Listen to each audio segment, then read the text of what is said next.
I've always said if it's not life-threatening, morally threatening, or unhealthy, let it go.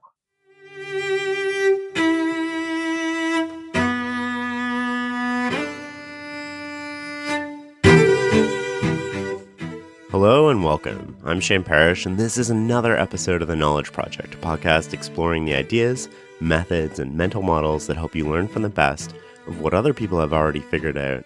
Learn more and stay up to date at fs.blog/podcast. On the show today is Barbara Coloroso. Barbara is a best-selling author on parenting, teaching, school discipline, bullying, grieving, nonviolent conflict resolution, and restorative justice, and so much more. A friend of mine first introduced me to Barbara after she had her speak at a medical conference. My friend said that Barbara was one of the most popular talks, and people were hungry for more.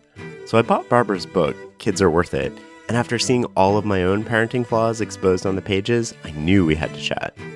While this episode is geared towards parents, I promise even if you don't have kids, you will learn a lot. Chances are you want kids, you know somebody with kids, or you occasionally look after kids. You'll come away with tools and techniques as well as a firm understanding of what kids need to be successful. It's time to listen and learn.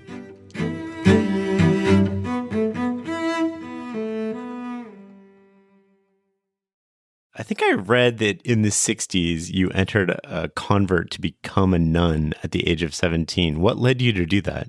I entered a convent, a Franciscan convent. At 17, what do you really know? Other than I wanted to work with kids with special needs, having been a lifeguard and taught special needs in swimming. And I had my dad's cousins. One was a monk, one was a priest, and one was a nun. And the other was a woman who had 7 kids. So that was his cousin batch. And so I grew up knowing them. And when I talked to Sister Jean Marie about what I was thinking of, she suggested a Franciscan order in Milwaukee that also ran the Coletta School, which is where John Kennedy's sister was at. So that's what got me to the Franciscan convent. I'm glad I went, and I'm really glad I left. It was a good experience in my life for 3 years. And I'm glad I left. I have a husband and 3 kids, and no, I didn't meet him in the convent. He wasn't a priest. I met him after I left the convent. So that'll answer all the Catholics' questions on that one. I have 3 kids and 3 wonderful grandchildren as well. So, and is that where you learned to teach, at the convent? Yes, I got my teaching degree after I left the convent, but I was pursuing it. I was a year away when I left the order.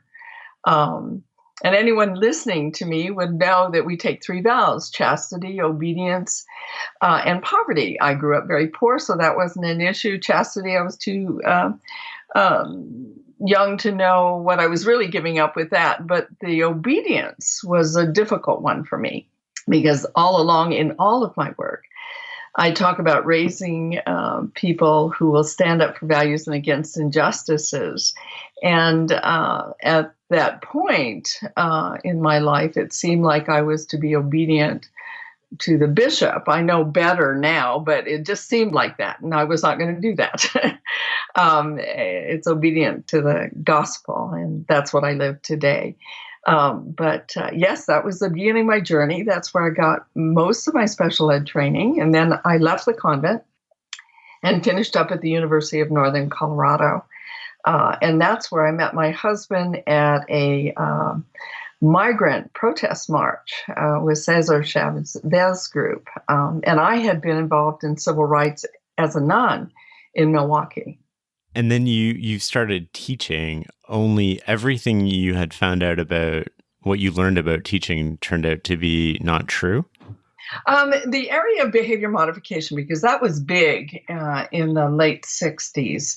And that, again, getting kids to do what I want them to do by using rewards and bribes and threats and punishment really went against actually what I was learning in my theology and philosophy courses, which were required as a nun. And they ran headlong into that with, this is how we should bribe children and threaten them and reward them and punish them. And so in my real world experience in the classroom, I realized that I would far better rely on my philosophy, sociology, and theology training to work with kids. And I came up with 3 basic tenets. One, kids are worth it. I believe they're worth our time, energy, and resources to help them become all they can become. Second, I won't treat them in a way I myself would not want to be treated if I wouldn't want it done to me. I'm not going to do it to a child. And the third, if it works, it must leave my dignity and the child's dignity intact. Not just if it works or appears to work, but does it work and leave both of our dignity intact? What do you mean by leaving your dignity intact? That I'm not doing things to that child that would, like hitting a child. I'm opposed to that because I think it destroys their sense of self-worth and dignity. And in return, I have harmed a child, and I want to look at alternatives. The title of my video, my very first one, was Winning at Parenting Without Beating Your Kids and Winning at Teaching Without Beating Your Kids. And I mean that not only in a humorous way, but also in a serious way, because we still have 19 states in this country that allow corporal punishment. But I'm talking more about the power struggles we get into with kids. And this is where I felt that bribes and threats, rewards and punishments, which, by the way, have become an insidious part of our culture, really interferes with raising an ethical human being. And that's where I went back to my sociology and my theology and philosophy. I want a child who will stand up for values and against injustices when it costs them. Not when they're getting rewarded for catching being good, because it's all about getting caught. When the high status social bully says to all the other girls in grade 8, if you want to be in my group, which is a reward, don't eat lunch with the new girl. I want your daughter to be the one to say, that's mean, that's cruel, and have the courage, and it does take courage, to go sit next to the new girl, because she will do that at cost. She is not going to get any scratch and sniff stickers and stars, lunch with the principal. What she'll probably get is, oh, Miss Goody Two-Shoes, or you're next. And I want your sons, when their friends say, look at that kid over there, different skin color, religion, gender, physical or mental ability, the big 5 for hate crimes. What makes a hate crime different than any other crime? It's criminal bullying. And the kids say, let's go mess him up. I want your son to be the one to say no. When the burden's heavy, when his friends say, what are you, chicken? What do you just like him? So I look both as a parent and as an educator as how do we raise a generation willing to stand up and speak out and step in and not be praise dependent and reward dependent. Praise dependent, reward dependent children make wonderful henchmen for bullies. They will do the bully's bidding because they want whatever reward that bully is dangling in front of them. I want young people who do the right thing when it's difficult to do. And so what do we do in the classroom and what do we do at home that encourages that? We give them opportunities to make choices and decisions and mistakes. We hold them accountable and allow them to see that they truly do have agency in their lives, that what they do matters. I want to do a huge deep dive into that. What does it mean to hold them accountable? What does it mean to make them own their decisions? Can you walk me through what that means, not only in the classroom for the teachers out there listening, but also at home for the parents like myself who, probably default to this sort of like reward punishment? Yeah, we do. It's part of our culture. Well, let's look at first giving them choices and decisions. I don't say to a 2-year-old, do you want to go to bed or not? That's not a decision they get to make. But I do say, do you want to go to bed now with your red pajamas or now with your blue pajamas? And they show up red bottoms, blue top. I've always said if it's not life-threatening, morally threatening, or unhealthy, let it go. Mm-hmm. Stick with the big stuff you need to get hysterical about. And so they show up with that mix. Then you constantly increase responsibilities and decisions, both at home and in the classroom, that give them the opportunity to make those choices, real choices. So I go from red pajama, blue pajama to 3 outfits, pick one, to here's your school clothes, here's your play clothes, pick something from your school clothes. And regularly our middle daughter would show up with a layered look, all school clothes, just definitely layered. Now I know a lot of parents who would say, go pick out an outfit. Oh, you can't wear that one. Now, it's not life-threatening to a kid to wear the layered look. It's painful for a parent, but it's not life-threatening. You let it go. Right. It's like kids with shoes on the wrong feet. If they hurt, they'd move them. But we worry. I've yet to see a senior with shoes on the wrong feet. On July 16th, The Hawk lands on Netflix. From the mind of Will Ferrell. Oh, mama, I'm back. Comes a new original series. Get ready. That's it. Did I stutter? When an iconic pro golfer Lonnie, Hawkeye! takes one last swing at greatness, you were a big shot golfer. I still am a big shot golfer. no one Dad, I'm the Hawk now. will stand in his way. That's how it's done. The Hawk, only on Netflix, July 16th. But we sure spent a lot of their early childhood worrying about it. No, it's letting go and saying, what truly can a kid do? Age appropriate, ability appropriate. And that'll be different for each child.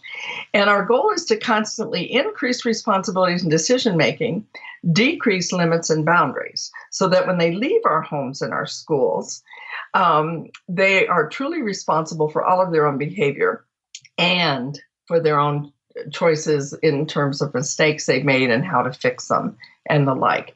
So you start with responsibilities and decision making. And then after we've looked at that in all areas, I ask educators, do you have a plan from kindergarten through grade 12 in this district to increase responsibilities and decision making in academic skills, work study skills, and affective skills? Because that's how kids are successful. And do you have that plan to constantly increase that? Again, helping them develop what I call inner discipline, self-discipline. And then I look at what do we do at home or at school if they make a mistake, create mischief, or cause mayhem. Now, I must say right up front, any and all bullying, because it's an attack on another human being, is mayhem. But there are degrees of mayhem, and not all mayhem is bullying. You can have a one-on-one fight that's so serious that it becomes mayhem. So that aside, when kids make a mistake, bullying is not a mistake. Calling somebody a gross name, dunking their head in the toilet is not a mistake. And although people will say, oh, he made a big mistake. No, he didn't. He created mayhem. So let's look at the distinction there. A child runs along leaving art class and his felt tip marker has the lid off and he's accidentally marking up the wall. That's a mistake. Another child does tic-tac-toe on the wall. That's mischief. Another child writes a gross term and another child's name. That's mayhem. All three markings, but the intent is different. So what I want young people to know, again, at home and at school, that if you make a mistake, it's a very simple formula. Simple doesn't make it easy. With a mistake, you own it, you fix it, you learn from it, and you move on. So as educators, if we know, and I've seen it posted in classrooms after I've done lectures in schools, that whether you're a kindergarten kid or a 12th grader, if you make a mistake, your job is to own it, fix it, learn from it, and move on. If it's mischief, we show them what they've done wrong, give them ownership of the problem, give them ways to solve it, leave their dignity intact. If it's mayhem, we do 3 R's. It's called restorative practices: restitution, resolution, and reconciliation. In other words, you have to own and fix what you did, figure out how you're going to keep it from happening again, and find a way to heal with the person that you've truly harmed. And so going back, if a child makes a mistake, a 3-year-old drops a glass on the floor, or a 16-year-old in a lab class drops a beaker that has caustic material. Both are mistakes. They were not intentional. They have to own it. They can't blame it on a crooked table. They can't blame it on a slippery glass. They have to fix it. Now, a 3-year-old cannot pick up glass, but they can run get a bag, and you can pick up the glass while they hold the bag, and they can help mop up the floor. The 16-year-old can't pick up the caustic material, but he can get the hazmat kit, and you can demonstrate to the whole class how you pick up caustic material. Then he has to replace the beaker, and then he has to do his experiment again. So own it, fix it, learn from it, move on. With a 3-year-old, you say, which of these 2 plastic glasses would you like to use today? Right. That same principle of own it, fix it, learn from it, and move on. So we don't have to have a lot of confusing rules and levels of discipline. You know, if a kid dunks a kid's head in the toilet, which is mayhem, I am not going to give him a warning or her a warning. I mean, we're going to treat it as mean and cruel right away. How would you handle that? With a child dunking another kid's head in the toilet? Yeah, or writing on the wall with the name and the... Okay, the name on the wall, restitution, own that you did it, and own and fix it. So you've got to erase it. Now, let's say they set it online as well. They have to go in and try to get that off, which is almost impossible. It can be scrubbed, but that's expensive. But you can also have the child send out a message. I said these ugly things, and you don't repeat it, but I said these ugly things about this person. What I said was mean and cruel. If you received it, would you please delete it? If you sent it on to others, would you send this note on? It's a humbling experience for them to do that. But if it's on the wall, then they have to scrub it off and own that they did it, fix it. And second is figure out how you're going to keep it from happening again. And most kids will say, oh, I won't do that again. I said, well, that's good. That's what you won't do. I want you to tell me what you will do. And this is where your wisdom as an educator or parent will come in. And they said, well, I don't know. I said, well, one of the things you could do if he was on the computer is not use your computer for a period of time till you can demonstrate with supervision after that you can use it in a way that's civil and savvy, smart and kind. And another thing you can do is I never demand an apology. I can say, well, you can own what you did to the person you did it to. Because you ask for an apology, you get one of three kinds. Oh, I'm sorry, real heartfelt, or I'm sorry. They keep doing it again and again. It's like some people use confession. Some people listening will have no idea what I'm talking about. Or they will say, I'm sorry you were offended, which, by the way, is not an apology. Oh, yeah. What I do say to them is you need to let them know that you did this and that you're fixing it. And that I do demand. I don't demand an apology, but they must fix what they did. And other things, like let's say they called somebody a name sitting in class and it was overheard by me. I say, woo, no more, not here, never. That was mean. That was cruel. And this is safe harbor for every child in this classroom. And they need to fix it. And they say, well, I just won't call her name. I said, no, here's some options. You can sit in the front of the class. You can sit in the back of the class for the rest of the term. You cannot sit near her. Giving them options. Obviously, they're not coming up with this, but I give them options that they can choose to do. For some kids, if it's serious enough, you need to take a different English class so that kid is not tormented the rest of this term. Now, let's look at your schedule. Oh, but that means I won't have lunch with my friends. Oh, that's a bummer. Yeah. Maybe you'll think about not calling anybody gross names because it meant you had to change your English class. Does that eventually foster a sense of responsibility in kids for their actions? That's the whole thing. It's from red pajama, blue pajama, through all of this, both discipline and choices. You are helping young people say that I have agency in my life, that what I do matters, and that I can affect change in the world. And it can be for good or for ill, and that's a choice I get to make. I want them to see they do have choices that they can make. The third step is probably the most difficult, to heal with the person you've harmed. When the person who was targeted is ready. Now, if you dunked a kid's head in the toilet, he may never be ready to meet with you. And that's what that child needs to live with. The kid who did the dunking has to live with is that kid doesn't even want you around. Right. But others, when it was called a gross name, is to sit down with the kid and I'm there. And it's not conflict resolution. That's totally separate. That's done with conflict, not with bullying. When it is, I say, okay, first thing you have to do, and I've talked to the kid who was targeted. I give them tools for standing up and speaking out when it happens to them. We want to help them. We want to empower them. But I also feel that what the other person did was mean and cruel, and bullying we stop. So when they sit down together, the bully has to say, this is what I did. Often what a target wants to hear is the bully just admitting they did it. Right. If they have a smirk on their face when they say it, I say, we're done. We're not ready yet. Because if a kid is still smiling and smirking about the event, they don't have any remorse for it yet. So I stop it. Oh, but my mom won't let me use the computer until I get through this process. Well, that's a bummer. Come back without the smirk on your face. But most of the time they're ready. And they say, I did call you a gross name, and I regret that. And this is how I want to fix it. I'm going to sit in the back of the class. And the other child might say, oh, you don't have to do that. Just don't call me names. But they might say, good, sit in the back of the class and sit in the front. Then they say, you know what? I'd like to invite you to sit at the lunch table with us, because this group of girls and myself locked you out of the lunchroom or a chat room, and we'd like to invite you. Now, the targeted kid might say, thank you, I'd love to sit with you. But they might not. They might say what Steve Seskin said in that powerful song that he and Alan Shamlin wrote and Peter, Paul, and Mary made famous, don't laugh at me. Don't laugh at me, don't call me names, don't take your pleasure from my pain.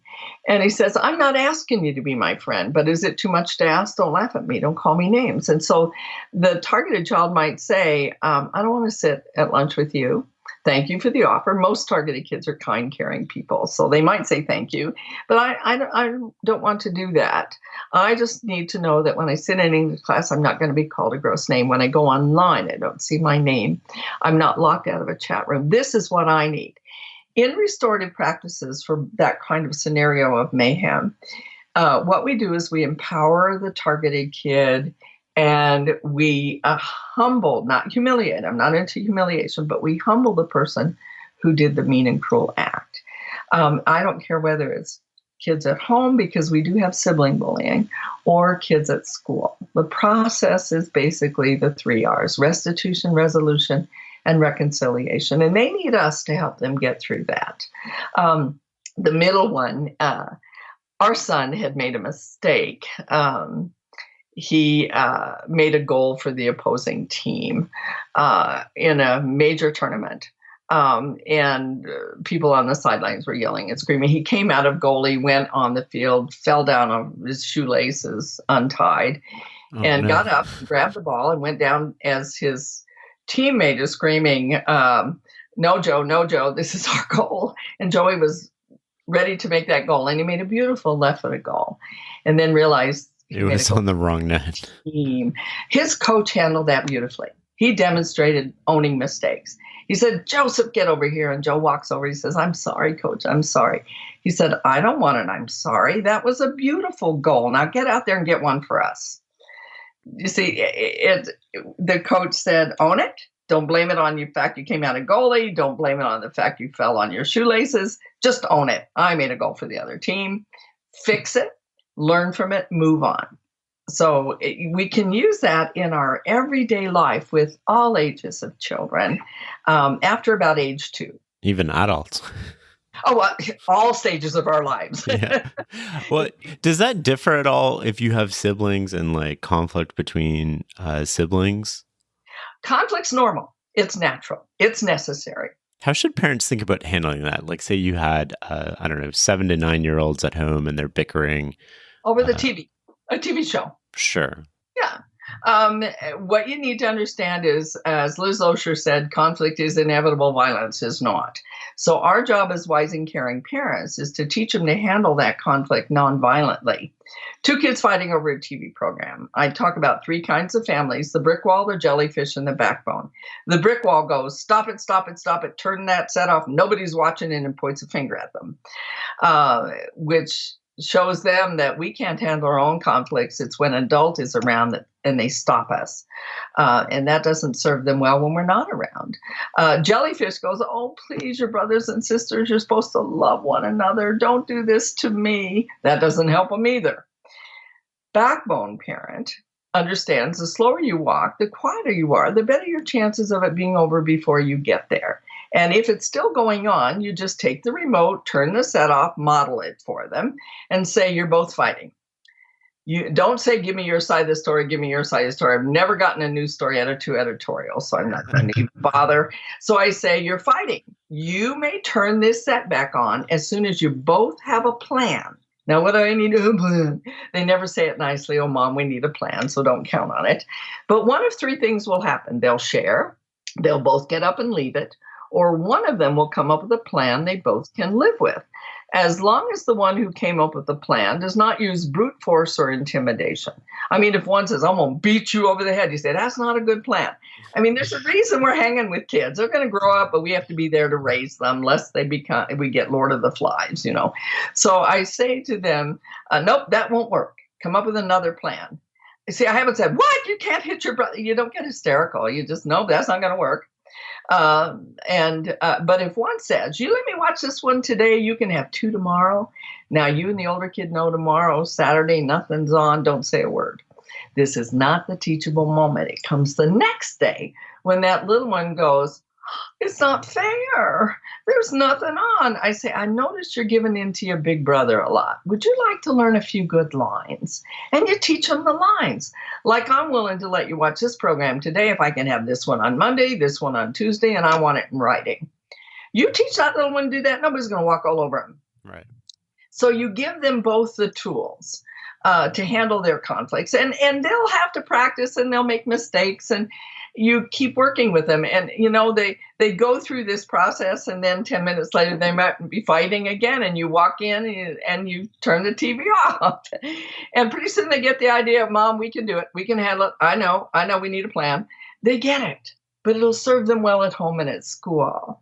And so that's real important that we teach them that. However, sibling bullying is something we have ignored for too long.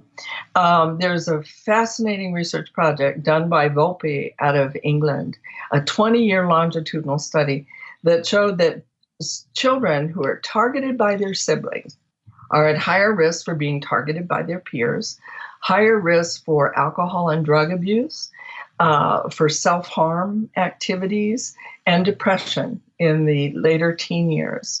And it's easy to see why, but we dismiss it. So you saw the fighting scene, but this is different.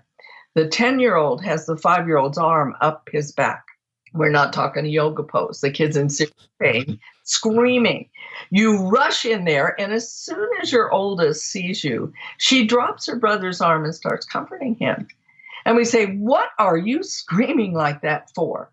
And the way your 10-year-old looks at the 5-year-old, because bullying has to do with intimidation, he knows right now, if he says anything in front of you, when you leave, his sister's going to wail on him harder. So he makes a choice. Oh, nothing, Mom, nothing. And we say, well, then quit screaming like that. We have just retargeted the target. But step back a moment. When you walked in there, you saw something you wished you hadn't seen. You saw your daughter smirk before she saw you. As she had that arm up the back, she had the biggest smirk on her face. The smirk is an involuntary response when you're hurting someone and getting pleasure from their pain. And that's what bullying is about, a conscious, willful, deliberate activity intended to harm where you get pleasure from somebody else's pain. And that has to be stopped. What should that mother do? That's the restorative practices. Restitution. You were hurting your brother, and you seem to be getting pleasure from that with that smirk on your face. So you need to own and fix it, figure out how you're going to keep it from happening again, and heal with him when he's ready for it. I'll take it back a little bit here with somebody bopping a kid over the head with a toy and smiling, the same kind of thing. Own it. I grabbed my brother's arm and hurt him. Sometimes that's all the brother wants is affirmation that the kid owned that they really were doing something mean and cruel. Fix it. Oh, how are you going to fix it? Well, this is tough. One of the things you could do, and that's where your wisdom comes in again, one of the things you could do is go over into your room. It's not timeout at this point, but into your room and let your brother have the rest of the house and any toys in it for a period of time. Oh, but Mom, you need to do something. If you can come up with something better that gives him some peace and quiet, I'm open. But otherwise, you need to leave him be.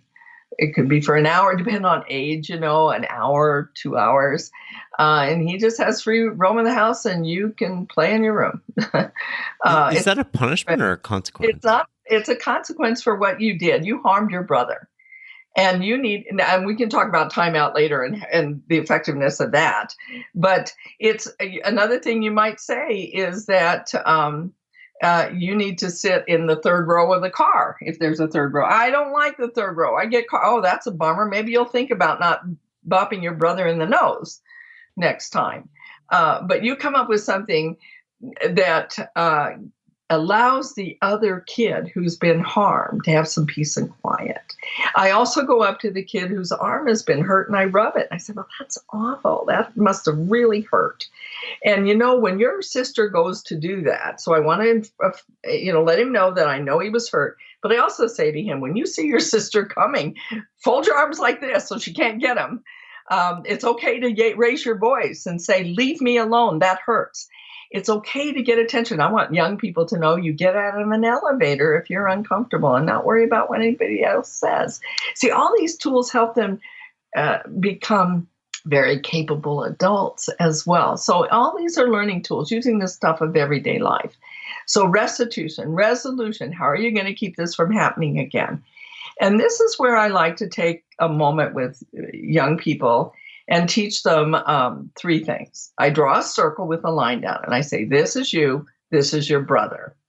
Now you control half of this. Yeah, but he wouldn't give me the toy. Okay, you can ask him for the toy. But once it goes over that line, it's an invitation to him. And he can accept it or reject it. But he has control on that side. You control half, your brother controls half. Second lesson, you influence 100%. How you ask your brother for that toy matters. Bopping him over the head will radically reduce the chances of him being willing to share. Grabbing his arm and pulling it up reduces the chance that he's willing to cooperate with you at all. And I try to use some humor in there with it as well. But I want them to understand that didn't work. So you can influence it. And maybe you didn't think about this, but maybe you could offer him your favorite toy. And you might see a grimace at that point, or two of your second favorite toys, and give her ways that she can influence how she responds to that. And then the third lesson is no is a complete sentence. If your brother, you've asked him nicely, you offered the toys, if he says no, you have to go find something else to do. Now think about it. You teach 7 and 8-year-olds. You control half, your brother controls half. You influence 100% and no is a complete sentence. How that will serve both boys and girls when they start dating. See, we are giving them, in the process of all of this, tools to handle both conflict and mean and cruel activities in their lives, to empower them. I also want to empower them, and that's where red pajama, blue pajama comes in, and giving them choices and decisions. And is saying to them, you do have agency. When that little girl is left out, you can go over and sit with her. But Mom, all the other girls will pick on me. Okay, well, sometimes it's a cost. And maybe one of the things you need to do is tell an adult that the other girls, but I don't want to snitch. It's not snitching. Those girls are hurting that other little girl. It's telling, it's not tattling, it's reporting, not ratting. If somebody's getting hurt, then you need to report it. What's the difference between tattling and telling? Tattling is getting somebody in trouble. Telling is getting somebody out of trouble. If it's ever both, and bullying is, I need to know. For instance, those self-appointed playground monitors. Mrs. C, Johnny's on the swing. He's not supposed to be on the swing. He didn't share yesterday. That's tattling. If it's okay for him to be on the swing, he leaps off the swing, his coat gets caught, he's hanging on the swing, tell me. That's going to get him out of trouble. Now, if he's not supposed to be on the swing and he's hanging on the swing, it's both I need to know. 5-year-olds get that. I've had little ones come up, Mrs. C. I say, in, out, or both. And sometimes they scrunch up their face and walk away and they go, in trouble. And they get it. I say, thank you for figuring that out. But I've also had them come up, Mrs. C. I say, in, out, or both. And they say, I don't know, I can't figure it out. I say, well, tell me, we'll figure it out together. Or sometimes they come up and say, Mrs. C. I say, thank you for telling me. That's going to get this kid out of trouble. So reinforcing that at a very young age because we have this idea snitches get stitches and stuff. And so if it's mean and cruel, number one, we have to keep a target safe. Number two, a witness safe. Number three, we deal with the kid who's doing the mean and cruel activity, even if it means delay justice. Like if a kid comes up and says to me, those kids are calling me names. If I would go directly to those kids right there, they would retaliate against her and make it worse. So then kids don't tell. But if I say to her, that was an ugly thing to happen to you, let me give you some tools for handling that. But I also need you to know I'm not going to deal with it right now because I need to keep you safe. But tell me, where is it happening and when's it happening? Because it often is continuous and repeated over time. And we watch the kids like a hawk, and we'll catch them being mean and cruel. And then we nail them on it. But I also want to give her ways to stand up when kids are being mean. I thank her for telling me that she's being her own witness. Now, if another kid comes up and says, those boys are doing these mean things to this other boy, say, thank you for telling me. I know it took courage to tell, and I promise you, nobody will know you told me. And I say to him, I need you to know that I won't deal with this situation, but I'm going to watch him. Where's it happening? When's it happening? Now, if they dunked a kid's head in the toilet and he's dripping a urine, I'd deal with that right on the spot because the evidence is there and the smirks are on their faces. What sort of tools would you give that girl to handle the name calling? Being able to, well, we have some lousy tools. I'll give you those first. Many anti-bullying programs will say, just tell them, please stop, that hurts. That works when you're dealing with a friend who inadvertently said something. It was the wrong time, wrong place. It happens to all of us. It was the wrong time, wrong place, wrong situation. And the other kid's face drops and gets tears in her eyes. And you say, oh, I'm sorry, I'm sorry. What does a bully do when they know that they have hurt another child? They keep going. They get more, aggressive when the other shows any hurt. It's the difference between teasing and taunting. Teasing is laughing with, taunting is laughing at. And if they're taunting her, one of the worst things she could do is turn around and say, please stop, that hurts. It's like Ray putting a red flag in front of a bull. Oh, good, we heard her. See, ha ha. And you don't want to be aggressive. Well, it takes one to know one because bullies are cowards, but they're not ignorant. They picked on somebody they knew they could get. So I want to teach the young girl how to roll her shoulders around and down and stand strong, not in a passive posture. Stand strong and in an assertive voice, be able to say, that was mean, that was cruel. Not you're mean, you're cruel. Call the deed, not the kid. That was mean, that was cruel, that was bigoted, that was racist, that was sexist, that was ugly, that was yuck. I try to give them as many adjectives as possible so they can choose from them. I don't need this. I'm out of here, and getting themselves out of there. For older kids and for adults, when they're in a situation, maybe even at a family gathering with an adult sibling targeting them still, you roll your shoulders around and down, stand strong, and you say, that comment was beneath both of us. Is that effectively labeling it? Yeah, labeling the behavior, not the kid. Right. And that comment was beneath both of us says, I'm not getting in the mud with you, and I'm inviting you to be bigger than you are right now, because I believe you can be. That revenge is so quick, but that doesn't help. The Chinese said it so beautifully, those who seek revenge had best dig 2 graves because it's going to eat you up too. So we want assertive lines, not aggressive or passive. And I've got to say our climate today of adult discourse doesn't help our kids at all with these virulent attacks and dehumanization of another human being, which is what verbal bullying does. So we need to walk our talk and talk our walk. So I ask adults, how do you treat hired help? How do you treat the new neighbor who looks different than you, has a different faith tradition, different skin color, different language as their first language? Your children are watching. How do you treat that person moving through the grocery store slower than you'd like them to? And how do you deal with the bigoted relative at the family gathering? Now, we all have bigoted relatives on the family tree. Some just aren't on the branches yet. They're right there at the dinner table, spewing bigoted comments thinly disguised as a joke. And we need to be able to say, I'm bothered by that, or that was bigoted, or that was racist, when all the other relatives roll their eyes and say, what, can't you take a joke? Not that kind. And you know you've had an impact when you walk back in the dining room and everybody shuts up. But you've had an impact, and you've had a greater impact on your children when your mother says, it's Uncle George, he's old. Hey, I'm 70. Old is never an excuse for bigotry and intolerance. And I think your children need to hear you saying to your mother in an uncomfortable situation, Mom, I don't want my children to ever believe that it's okay to make those comments that are bigoted and racist or sexist, no matter how old we are.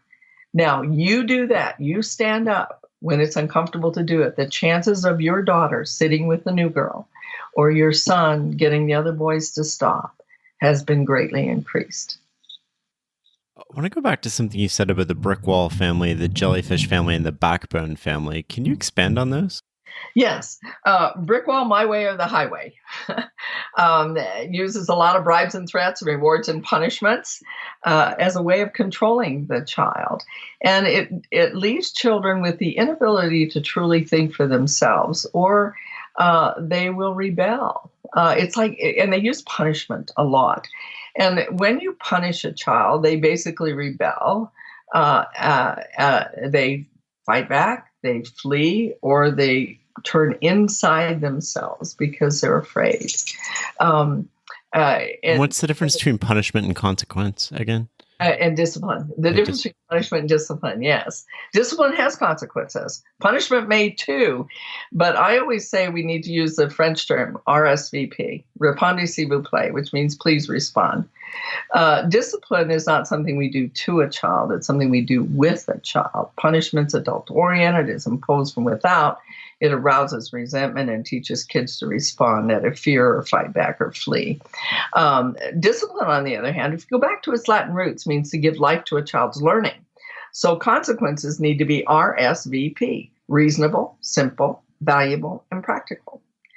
But let's look at discipline again. If it's a mistake, own it, fix it, learn from it, move on. If it's mischief, and this is where consequences, you say, but why do we need discipline when it's a mistake? Because discipline is giving life to a child's learning, whether it's that 16-year-old with the beaker or the 3-year-old with the glass, giving life to their learning. So discipline is an integral part of what we do with our kids. Let me give you an example of, I'll use my son again, when it's mischief. This is where consequences come in.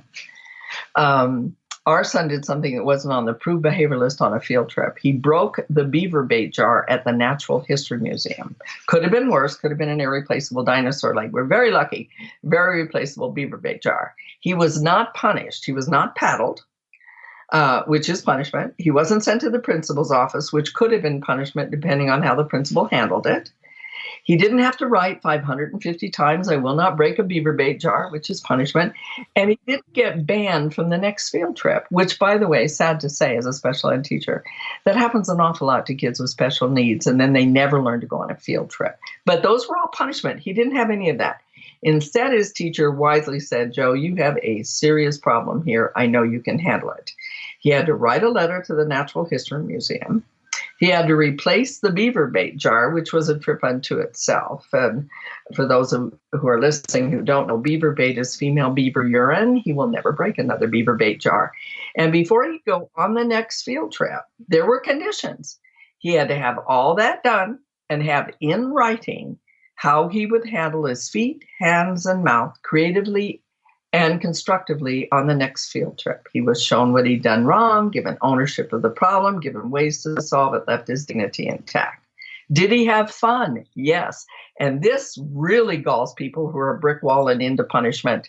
How dare a kid have a good time fixing a mess he made? I have worked with administrators who have truly disciplined a child. But since they're not hanging by their toenails at noon, in public display and in pain, somebody will say, you didn't do anything to him. No, I'm not doing something to them. That's punishment. I'm doing something with them. Yes, he had fun. The Saturday morning, got up early, got his little knapsack ready, and then the game warden very patiently explained to Joe how he had to collect female beaver urine. His eyes got huge. He looked at me.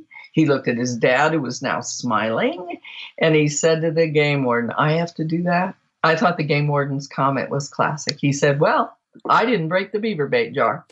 And just aside, Joseph Senior Prom was held at the Natural History Museum. What a fitting end to his public education. But in that experience, he was truly disciplined, shown what he'd done wrong, given ownership of the problem, given ways to solve it, left his dignity intact. And that's what we need to do with discipline, whether it's a mistake, it's mischief, or mayhem. And always with mayhem, you go to those 3 R's in discipline. And through that, is that how we teach children how to make better decisions and own the outcomes of those decisions? Well, it holds them accountable for what they've done. It teaches them that they do matter, what they do matters, and how they fix it matters. And it gives them the opportunity to fix it and heal with people if they've harmed any of them. He got along quite well with the game warden and went out and did other adventures with them, and helped out. What are the other things as parents that we can do to help our kids learn to make age-appropriate decisions and prepare them for the world where they have to make their own decisions? It's looking around every situation and saying, is this a choice he can make? And we have to give up some of this efficiency control. Well, we got to get it done right now. Sometimes we have to sit back and say, it's going to take a little bit longer for him to fix his own lunch, with us helping him fix it. But pretty soon he's going to be able to fix his own lunch on his own, which is our goal. And you're going to have mistakes. I remember my oldest daughter doing the laundry because she was old enough to learn to do it. And she put all the whites in and put bleach in. However, her brother had taken off his red shirt with his T-shirt at the same time. So it was white on the outside. Inside was a red T-shirt. Everything turned pink, including her dad's underwear. Oh, no. Everything. And so Dawn's underwear was pink. And I said, well, one of the things we can do is put it through the wash again without the red shirt, but you got to fix your brother's shirt. And now she could have blamed it on him and said, have you had to put it in the laundry with a separate? No, hey, you did it. You did it. And I, quite frankly, I helped her out with buying him a new shirt, but because it was a mistake. It was an honest mistake. So I helped her out. But she went to her dad and said, Dad, do you have pink underwear? He said, well, it'll be different to have different color, But we look at it and okay, it was a mistake. Had she put a whole load of blue and red clothes in and purposely, because they were her brothers, and purposely put bleach in it, she would have a bigger problem. That would have been a menacing thing. That would have been mayhem. And course. That way. Intent matters, But what I want to do is make it simple for parents, not complicated, but understand that simple doesn't mean easy. And along with that, I can't impress upon you how important it is to try to steer away from all the bribes and threats and rewards and punishments. They interfere with ethical behavior. And Alfie Kohn said that bribes and threats are the flip side of the same coin. They don't buy us much. I like to go one step further. I think they bankrupt the spirit of our children, because now we have kids saying, well, what's in it for me? And we'll never break the cycle of violence related to bullying if everything's in what's in it for me, because it costs you to stand up and to speak out. So it trying to put it all together and using simple things that we can do every day, whether it's dealing with conflict or sibling bullying. None of us like to think our kids are bullying, but we have to look at it. If that smirks on that face, we need to shut that down right away. And help the targeted kid be able to stand up and be strong. What tools would you give parents trying to put their kids to bed if there's no sort of like threats or punishments, and you have, let's say, an 8 to 10-year-old and they don't want to go to bed, or they refuse to go to sleep, or hopefully by the time they were that old, you've already gotten them into a routine. Routines are critical. And I don't mean brick wall routine where it's 8 o'clock and you're going to bed no matter what. Bedtime doesn't have to be a nightmare. I wrote about that in Kids Are Worth It, a whole chapter. It doesn't have to be. When they're little, my husband and I would take turns I had 3 kids in 3.5 years. And so we would take time putting them down. The littlest one went to bed the latest, That's a busy house. I was holding them, nursing them and stuff.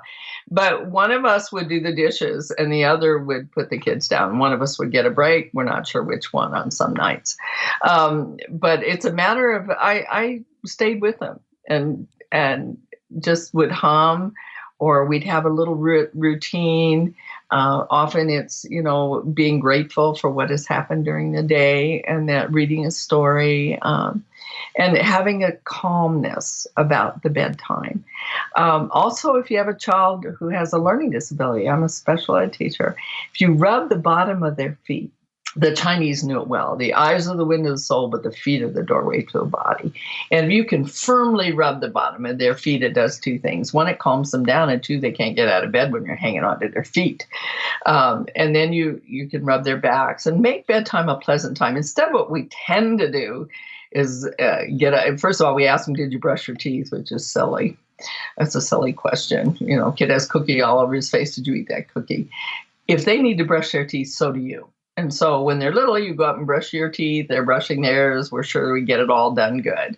I was with one of our grandkids, a 7-year-old, and he's into rules right now because 7-year-olds are. And I was brushing my teeth. I finished before him. He said, Grandma, you didn't do it the full time. Hey. What did you say to that? I was not done that. So, you do it with him if you really want them, and then pretty soon they'll be able to take it over themselves and care for their teeth. And the dentist will have talked to them about teeth rotting out of your head, that kind of stuff. So you teach them and you model it for them. You make bedtime a pleasant time instead of get back in the bed, get back in the bed, get back in the bed. How many times I have to get back in the bed? And you start screaming, and then they finally fall asleep, and you feel like the bad witch from the West because now they're asleep and you're off and you've been screaming at them. Yeah. So taking time, I guarantee you they won't want you to put them in bed at 17. I guarantee you that. So if you take that time when they're young and get them in the habit. Now, the 7-year-old occasionally likes to still be tucked in, but the 10-year-old and the 9-year-old, my grandkids I'm thinking about, will want to say goodnight to you, and they read. And reading, not on tools, not on the electronic tools, a real book. There's a reason for that. The blue light from the electronic tools are not good for helping put them to sleep. They also can be harmful to their eyes. So reading a real book will oftentimes Now, are they allowed to read that them. until they fall asleep, or is there a bedtime? Yes. Well, you have a bedtime, but it's a time to get ready to go to bed, and within a half hour they're out. And you haven't screamed, you haven't yelled, you check in on them, you turn the light out because the book is on their face, and making it a pleasant time. Now, for some kids, especially kids who may have some learning disabilities or some body issues, the massage, the talking to them.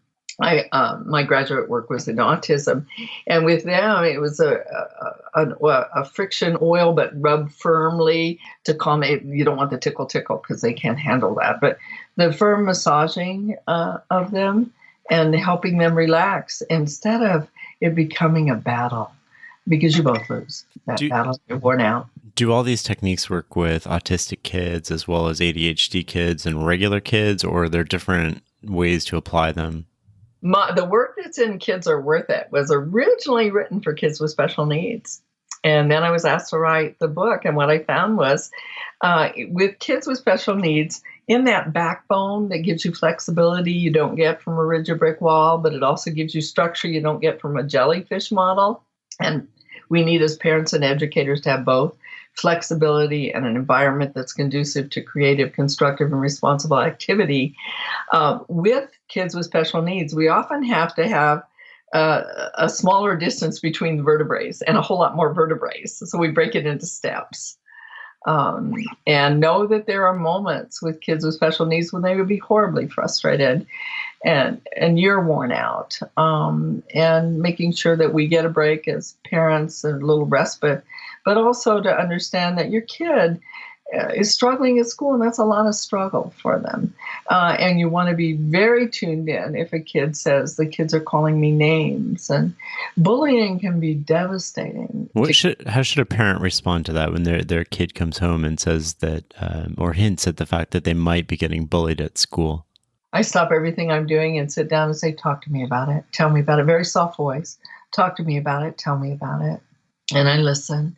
And I say, what can you and I do? Oh, Mom, don't tell anybody. You'll tell me, they'll make it worse. Kids tend to know that that if schools aren't handling it well, it will make it worse. But there are things that we need to know. I'm an educator. Bullying tends to happen under the radar of adults. So if a parent would come to me and say that my son said the boys are calling him names in the bathroom, then I change the bathroom schedule. I make sure that it's one at a time kind of thing. And then I keep an eye on those boys. And I say to the parent, I'm going to keep an eye on those boys. I thank the young boy for telling. And I also say to him, nobody's ever going to know you told. And I tell a parent, nobody's going to know you told. I'm going to watch them, which means I can't deal with what they did in the past. But I tell you, the playground aide, the lunchroom people, we're going to be on our toes watching for that. And once we're tuned into that, we usually can catch them doing it and we can nail them. And I do. Normal conflict, we're going to have lots of that. And you just get through it and help them get through it. But bullying is our job to stop and deal with it, both for the targeted person and the bully and the not so innocent bystanders who joined in. In your book, Kids Are Worth It, you talk about the difference between doing good and feeling good. Can you elaborate on that for everybody listening? And what does that mean? And how does it change how you parent?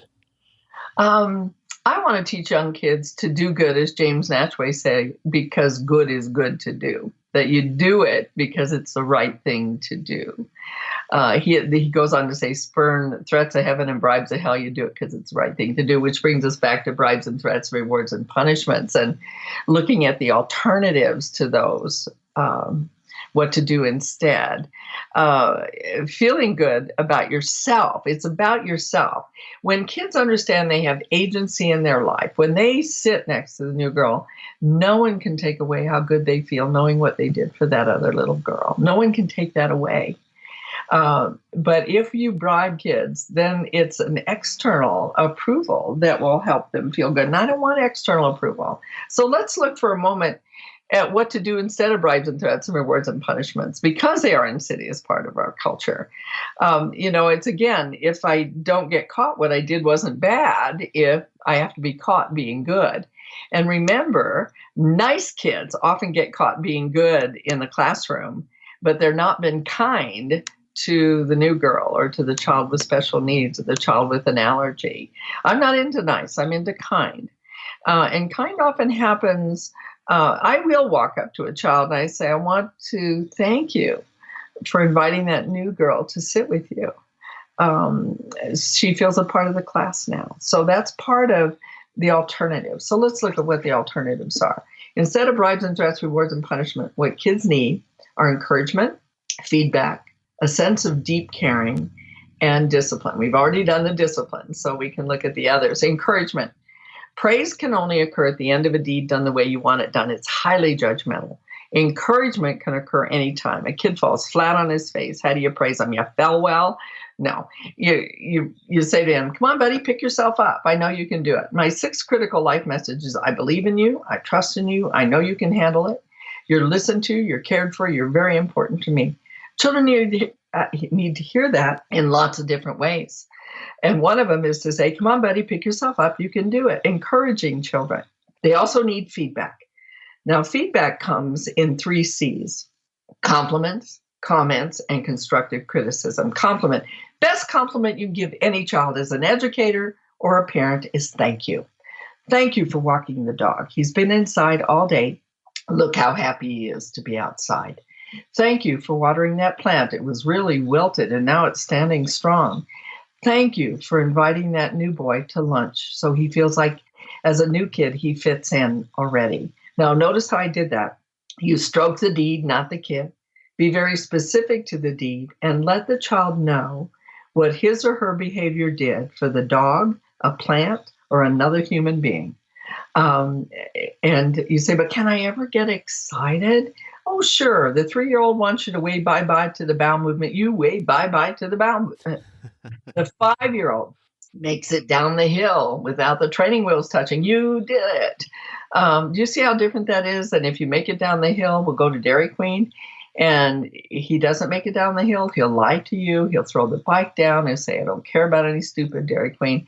But you say, you did it, or you didn't. Come on, pick yourself up. You can try it again. You go back to that encouragement. And your 16-year-old makes it around the parking lot without popping the clutch. You did it. It's okay to get excited, but it's about your child's excitement. Praise-dependent kids can't get excited till you give them permission. Do you like this? Is this okay? Blah. So we want to stroke the deed, not the kid, be very specific to the deed, and let the child know what impact they've had. That affirms their agency again. The second C is comments, good, solid instruction. We have to teach our kids how to add, subtract, diagram a sentence. That'll date me.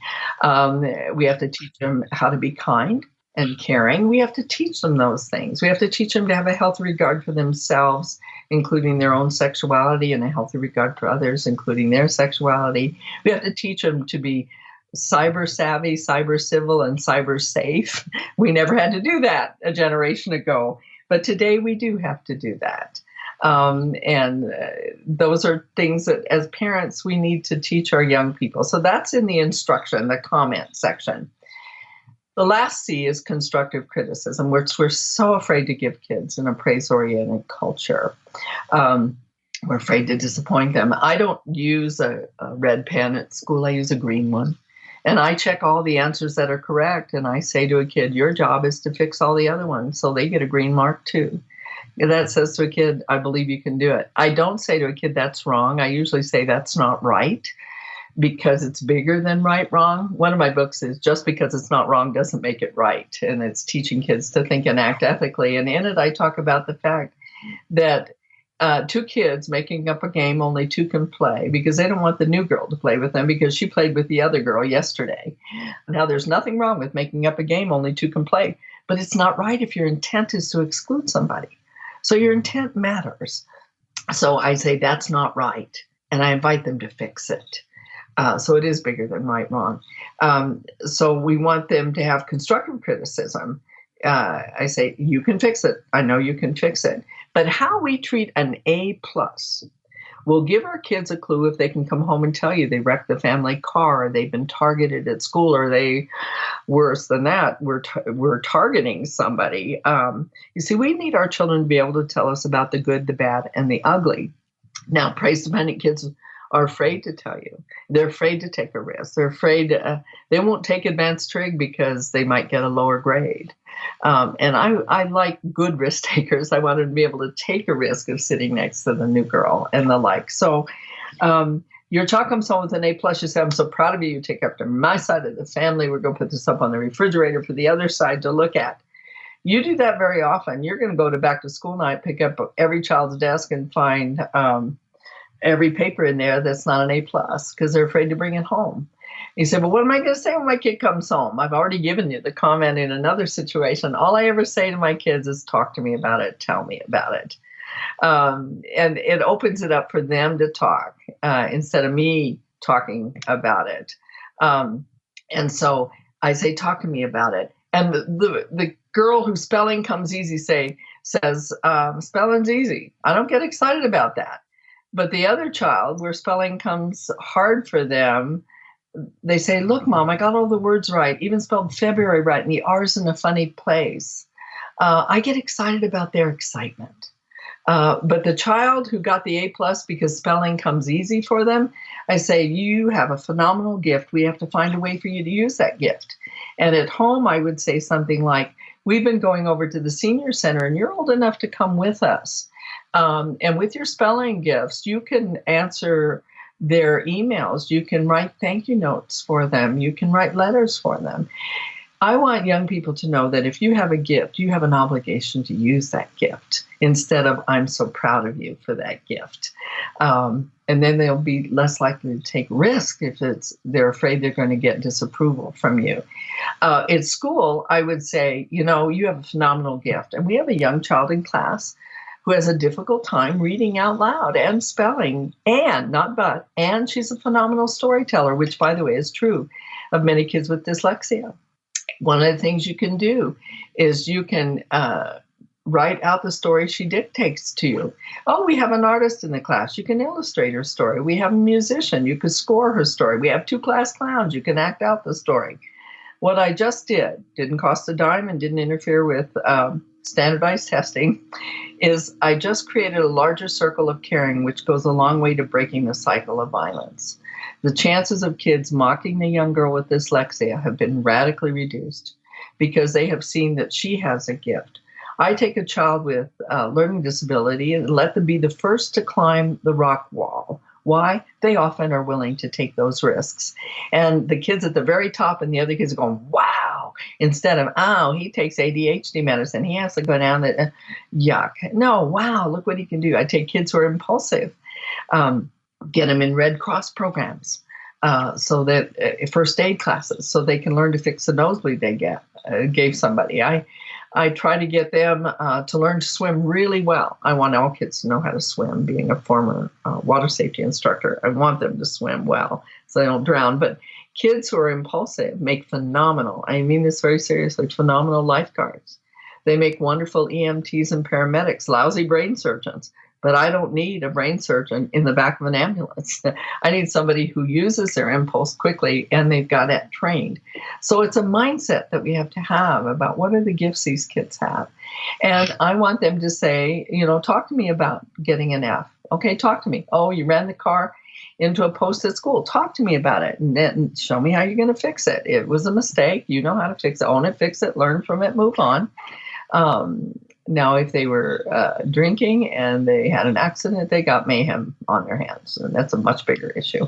So, but you see how it fits in that structure of the backbone. I like that a lot. I find so often the schools are focused on what the children can't do, and it's usually geared towards some curriculum, or they don't fit inside this ever-narrowing sort of box instead of what they can do, and taking advantage of maybe special gifts or different ways of viewing the same problem. Well, I try to change that as an educator regularly when I'm lecturing and working with schools. When a kid walks through those doors, I've been doing a lot of opening of schools. It's the beginning of the school year. And I say, I don't care where a kid comes from. Dad's an alcoholic. Mother has an interesting occupation. Brother's been in jail. Any kid walking through those doors, it's a kid.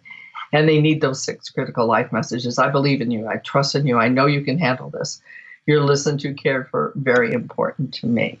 I think that's creating psychological safety for the children. Has to. I mean, it's the exact same thing we do for adults to create an environment of safety. Well, we may indeed. I have people say to me when I was working with seriously troubled adolescents, but they're going to go home to the same environment. They're going home to the same streets. I say, I have them 5.5 hours a day. I can only do all I can do, but I've got to do the best I can do with them. Because this truly is safe harbor. Alice Miller, the psychiatrist, did a study of kids who had been horribly abused and found that those who did thrive had one person in their life that cared about them. And very often it was an educator.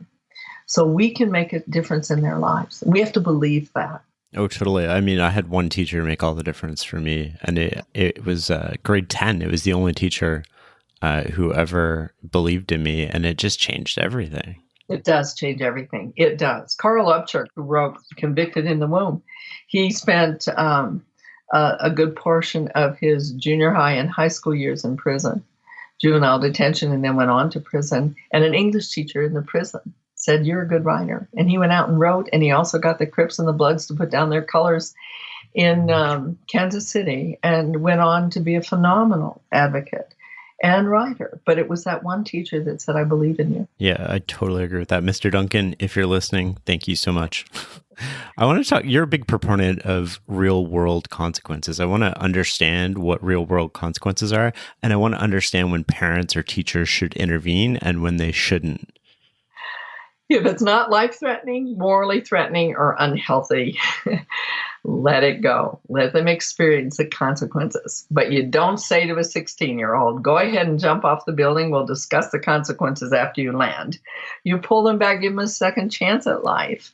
But the rest of the time, I give them the opportunity to make those choices and decisions. Does that mean I don't give them wisdom?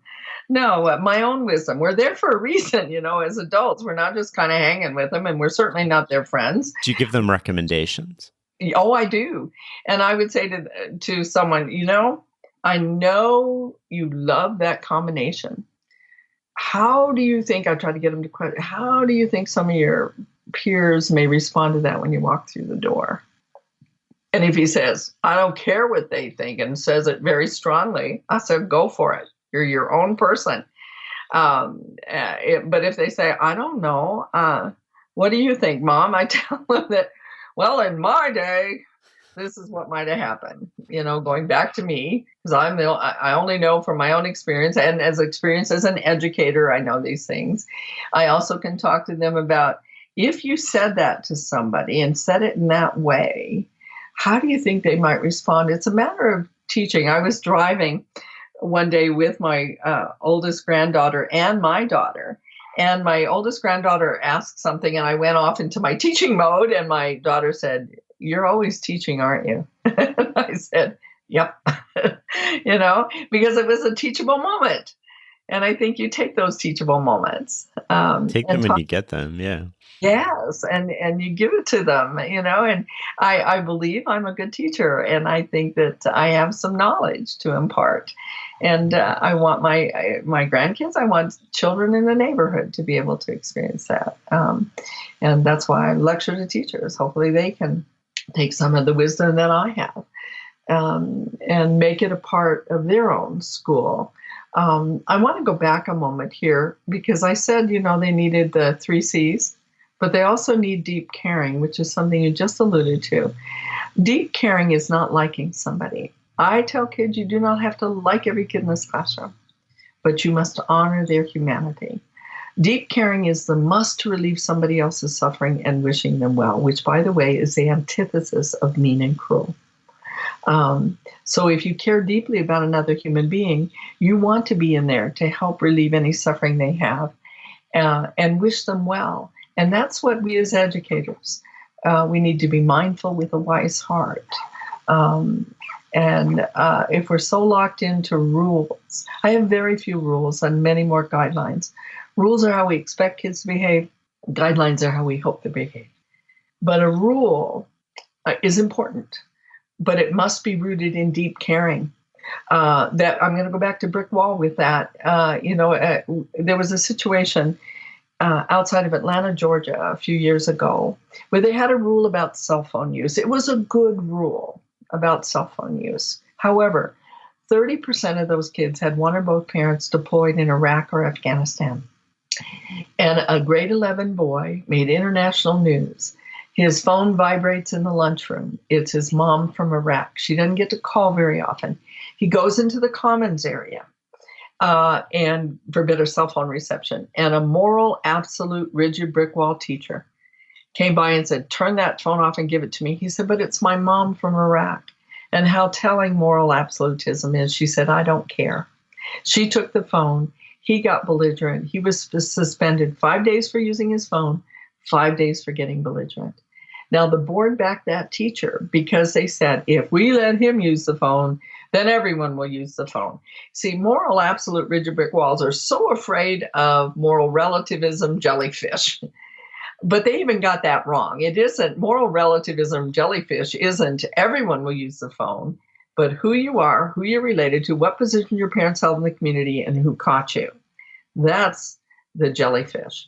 We're also reinforcing not thinking, right? Like you're just blindly following some sort of rules or procedures, and you're not exercising any sort of judgment. I mean, you might as well be Yeah.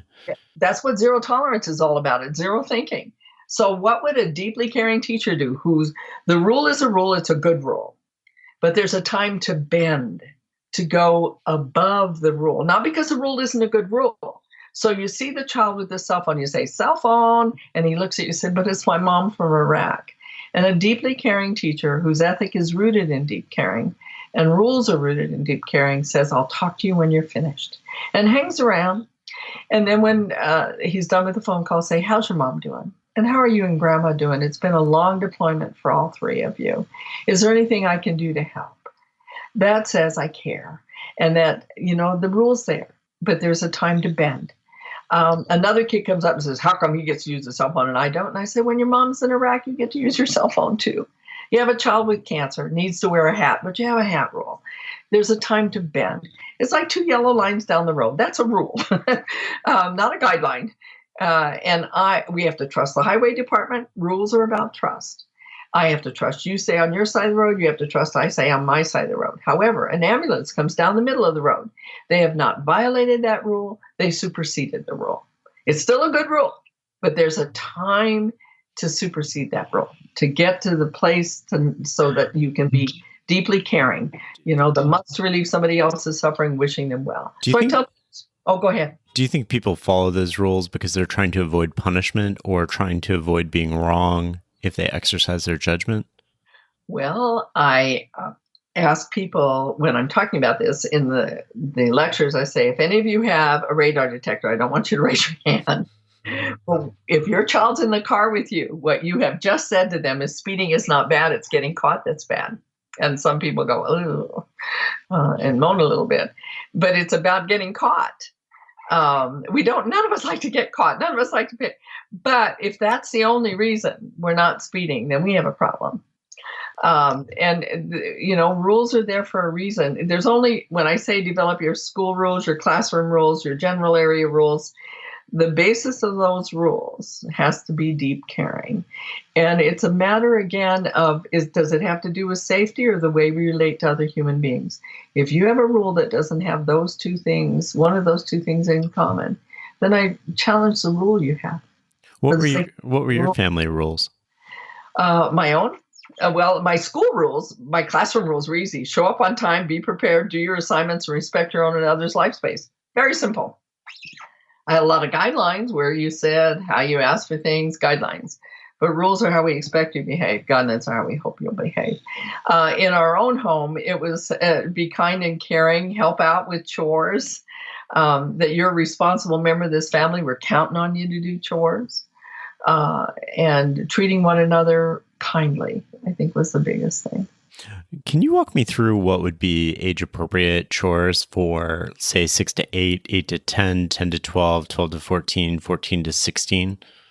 Well, remember, our goal is to constantly increase responsibilities and decision-making and reduce limits and boundaries. So you don't let a 2-year-old play with a gas stove, but you let them help put peanut butter on the celery and put the little raisins on top for ants on a log, that kind of thing. It's, again, age appropriate, and I would impress upon you ability appropriate. You may have a child with special needs who's the oldest, but the second oldest is more capable of getting more responsibilities and decision making. They ought to be allowed to do that. And not because, I'm worried that the other kid will feel bad. No, we honor each one's differences and seek out one another's gifts as well. It was interesting to me, I had a niece who's a doctor, say that she was talking to some of her patients, and some of them who came from third world countries. Those children were more likely to do more chores and be more helpful around the family because it was expected now that even they live in a first world country than our children. So we have to take a serious look at, if our goal is for them to be independent, what chores are we willing to take the time to teach them to do and hold them accountable for? So, I couldn't give you exactly. All I know is your goal is when they leave home, they know how to do the laundry. They know how to mow a lawn. They know how to wash windows. They know how to keep a house in order. They know how to shop. So, and some of you listening may say, I got a 15-year-old. We've lost it. What do we do now? We've done it all wrong. No, you haven't. It's never too late. You can say, kid, you got a job to do, and I've got a job to do. And that's to get you ready to go outside on your own at 18. So we got some catching up to do, and we can do it. It's, again, that's an affirmation. We can do this. We can do this. What responsibilities and decisions do you think you're capable of doing now? And what limits and boundaries do you think we can take away? And you're open. And when they realize that you mean it, they won't give you some far out things like, I think I can stay out all night at 15. Well, no, not really. But you're open. Let's see what limits we can put. And how about curfew? Some people have that rigid brick wall curfew. Jellyfish says, oh, well, my kid will come home whenever. But a backbone says a half hour after the event's over or an hour after event's over, because an event may end at 10. But you say curfew at 12, well, they can get in trouble during that time. Right. But, an hour after the event's over. And that means your child can still say, Mom, the other boy had something to drink. I'm driving him home. Thank you for telling me.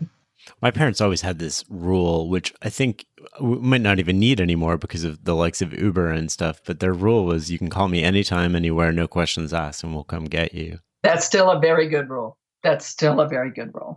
Because it's not always about drinking. It's not always about an Uber.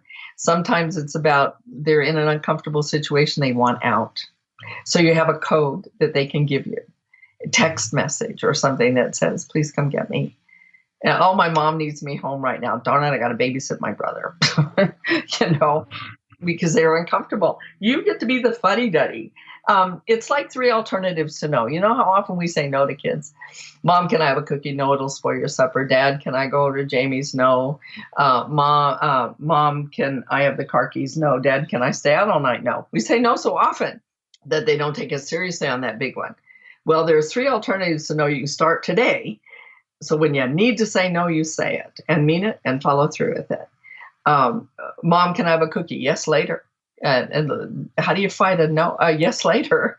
The 5-year-old says, but I'm hungry. Okay, have a cookie. It's already later. It's at least 3 seconds later. But most importantly, you didn't change a no to a yes. It was a yes all along. The second, Dad, can I go over to Jamie's house? Give me a minute.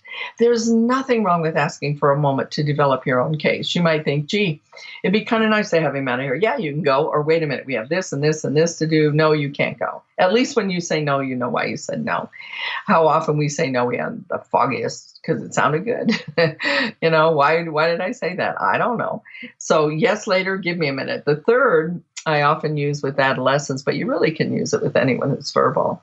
Mom, can I have the car keys? Convince me. Why should I spend all my energy at my age convincing my adolescent she can have let her spend all her useful energy convincing me why she should. Oh, but Mom, all my friends, I'm not convinced. Mom, you let Maria, I'm not convinced. Mom, if you don't give me the car keys, you got to take all of us to play practice. I'm convinced. And then when your 16-year-old says, can I stay out all night? A good line is no. There is a time and a place for no. And they're going to say, how come? And our typical response is, because I said so, which is not a wise reason at all. They're going to go out the back window after you lock the front door. They still won't know why. Tell them why. Kid, you can't stay all night because of sex, jail, drugs, and personal safety. What? Nope, you can't stay out all night because of sex, jail, drugs, and personal safety. Mom, you don't trust me. Oh, yeah, I do. I trust you from the moment you walk out of this house in the morning till you come back in the evening. It takes less than 10 minutes to get involved in sex, jail, or drugs, and I just trust you're not. But after midnight in this community, there's a whole lot less to do with sex, jail, or drugs, and I just don't want to put you in a position you can't yet handle. Oh, but Mom, everybody's staying out. Not true, you're not. You don't love me. I do. I'm not going to argue, but I do. They're not going to be real happy. Many of our kids, though, will be relieved because now they can say, Mom won't let me. And you get to be the fuddy-duddy while they're still developing that strong backbone of their own. I like that approach a lot, where you can take the blame for the kids. My mom won't let me. My dad won't let me.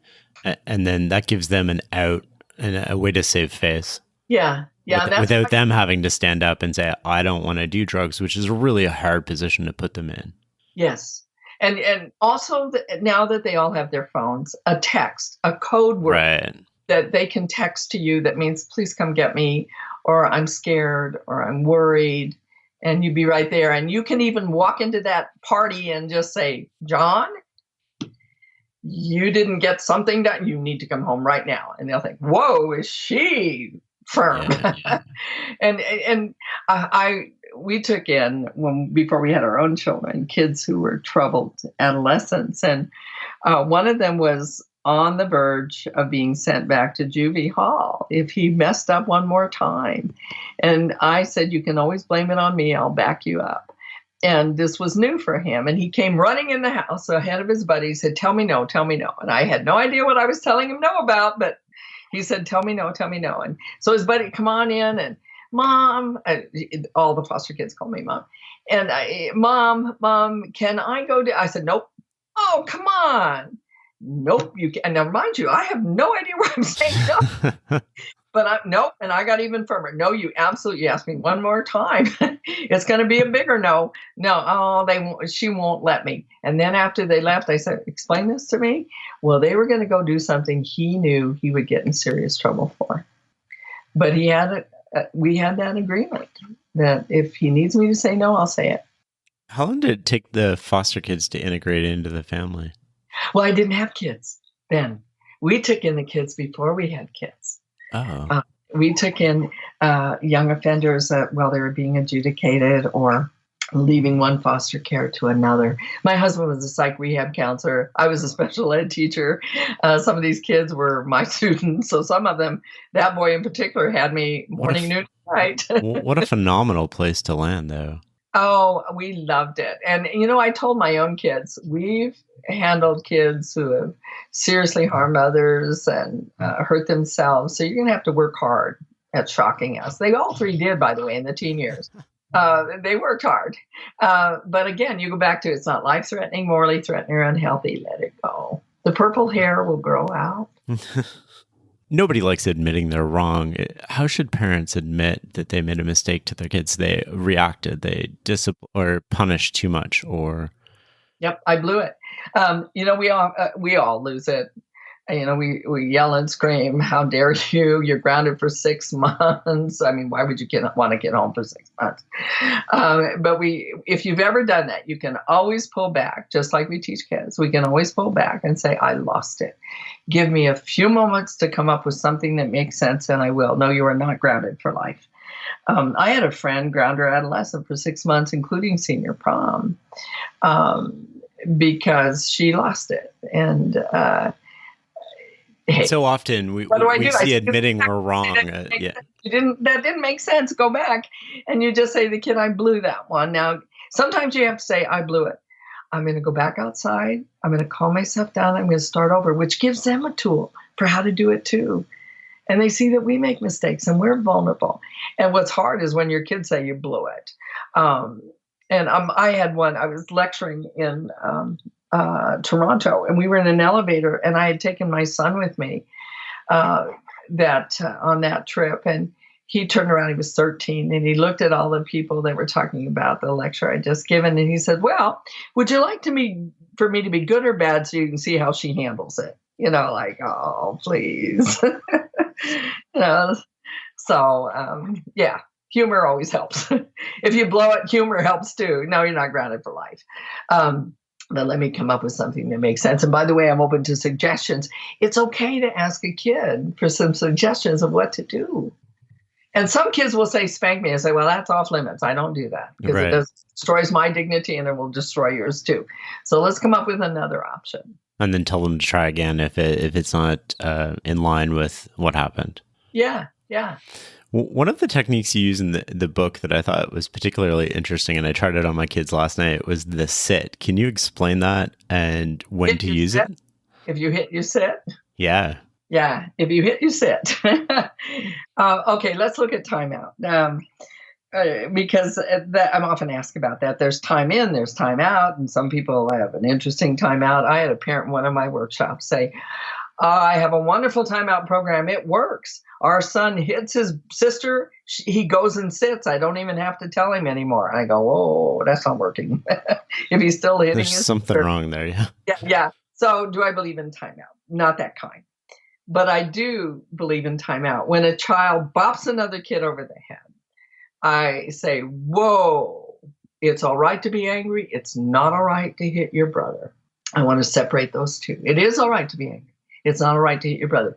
You need to take time out to calm down and to figure out how you're going to fix what you just did. The purpose of timeout is to calm down and to figure out how you're going to fix what you just did. That's the purpose of it. So many timeouts, it's obligatory timeout and the obligatory I'm sorry, and that's the little boy who will hit his sister and go sit and then come up and say, I'm sorry, and not mean it, and still hit his sister. But I also give him options. I say, you can sit in your rocker room or on my lap. Now, people in behavior mod said, why am I going to let him sit on my lap? I've been trained in behavior mod with rats. I'm not going to use it on kids. And so sometimes a very out of control child needs a very in control adult. And just rocking them may help soothe them. The goal is to calm them down. Then they have to deal with what they did. So I give them a choice, rocker room or on my lap. Notice I gave them 3 choices. You give a strong-willed child 2, they'll try to figure out which one you want them to do, and they'll choose the other just to spite you. But you give them 3, they're confused. So rocker room or on my lap. When they're done calming down, now the work begins. And Mom, I'm ready. Okay. If he says, I'm done being mad and they're still angry, I said, well, not yet. Do you want to go for a walk? Maybe sitting isn't what calms them down. You got to know your kid. But he's getting attention from you. He's calming down. Now he still's got to do the work. And it's the 3 R's. He hit his brother. Restitution. You have to own and fix what you did. I hit my brother with a toy and I broke the toy. Figure out how you're going to keep it from happening again. And this is where you teach them to share. It's that here's you, here's your brother. You control half. Your brother controls half. You influence a whole and no is a complete sentence. That if he says he doesn't want to give you the toy, you got to find something else to do, kind of thing. So you very quickly, but he says, I won't hit him again. Okay, that's what you won't do, but what will you do instead? So then you give him the options there. And then the third is to heal. Now, your brother didn't get off to such a great start today, being bopped over the head with his favorite toy, that you now have to go and buy him a new one or fix this one. Let's see if it's repairable, that kind of thing. What can you do to help him have a better day? And he says, well, he likes to be pulled in the wagon. So here's the 5-year-old pulling the 3-year-old. The 5-year-old knows his own goodness. The 3-year-old knows his brother's goodness. And they heal so they can go back and fight later in the day, because believe me, kids fight. But it's a matter of you hit, you sit. They know that right away. You hit, you sit. You need to calm down and work through the process. Did you have family meetings? And if so, what was discussed? How are they run? And what was the frequency of them? Yes, we had family meetings, and they were loosely put together when there was a need to come together as a family to decide. When they were older, we talked to them about options for holidays. Now, they didn't get to choose, we want to go to Australia. We had limits and boundaries. We said, we're going to go to this place, and what can we do, and talk about it. As they got even older, they were better at planning trips. When they were 5, it was a matter of who's going to do the map reading. And what do you think we need to put in the cooler to get us from this point to this point? Problem solving, basically. If there was an issue in the family where mom or dad had to leave because somebody was ill or something, we had a really big issue where our kid's godfather was kidnapped in Lebanon. He was in 1983. He was one of the Lebanon 7. And we held many family meetings over what do we do to be effective. And our kids were like 10 and 9 and 7 at that point. And so we decided, we've always had family meals at the table. TV was off. But when Marty was kidnapped, Ted Koppel used to have a show every night. This will date me. And so we watched TV while we ate to get caught up on what's happening with the hostages. So, every family is going to deal with different kinds of very difficult issues. Marty did come to stay with us a period of time after he was released. And our kids were very close to him. He was their godfather. And so that was a traumatic time to deal with it. We also, when our kids were about the same age, my brother-in-law died, and we had the 2 kids, one older than our oldest and one the same age as our oldest. And so we had them. And what do you do when all the other adults are planning a funeral that nobody had planned on and all of those things? So we got together, the 3 kids, myself, my husband, of course, was with the family helping plan everything because it was his brother, and the 2 whose father had died, and said, okay, what should we do this afternoon to remember in a special way Perry and Shay's dad? And they all just kind of looked kind of solemn. And then Perry said, I think we ought to go to a Walt Disney movie because Dad loved those with us. Okay, so we're going to a Walt Disney movie, but it was a matter of coming together. And so we didn't have meetings every week. I know some families do that. Our lives were just a little more hectic. But we did know a format for a meeting that we would have, that we all listened to one another and we didn't frown on anybody's suggestions. We would tell them how we felt. And I think those are all important skills in communication. And if there's an issue where we have a problem, it needs to be solved. Okay, we had a chore. Nobody likes to do bathrooms. It's just a reality at our house. Nobody likes to do bathrooms.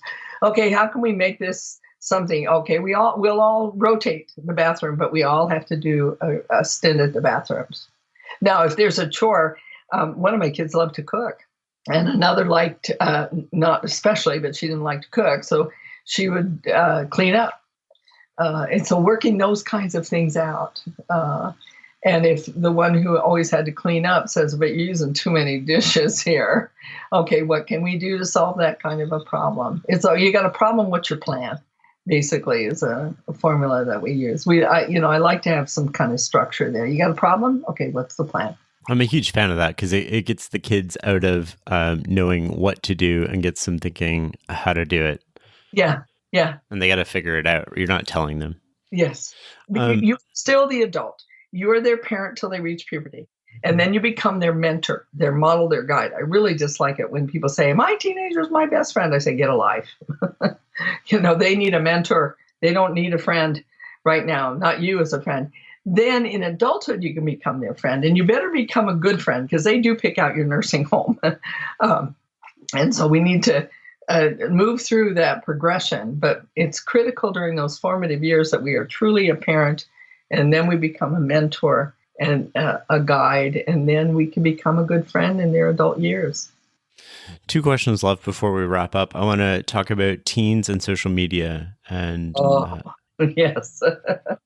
Now we have 5-year-olds on social media, but yes. How do we, as parents, be responsible with our children, and what kind of conversations should we be having with them, and what kind of monitoring, if any, should we put in place, and how do we... It's the very same thing as red pajama, blue pajama. Some of our kids today come out of the womb knowing how to use the phone because mom and dad were using it in the room when they were born, texting to their friends, sending pictures. And you see an 18-month-old who takes a picture book and tries to slide it, and it doesn't change because they're so used to sliding on the phone. And so what we want to do is teach kids 3 things: to be digitally savvy, smart about the tools they're using. And this starts very young. And I know we often think that we don't need to teach them because they don't have a cell phone yet.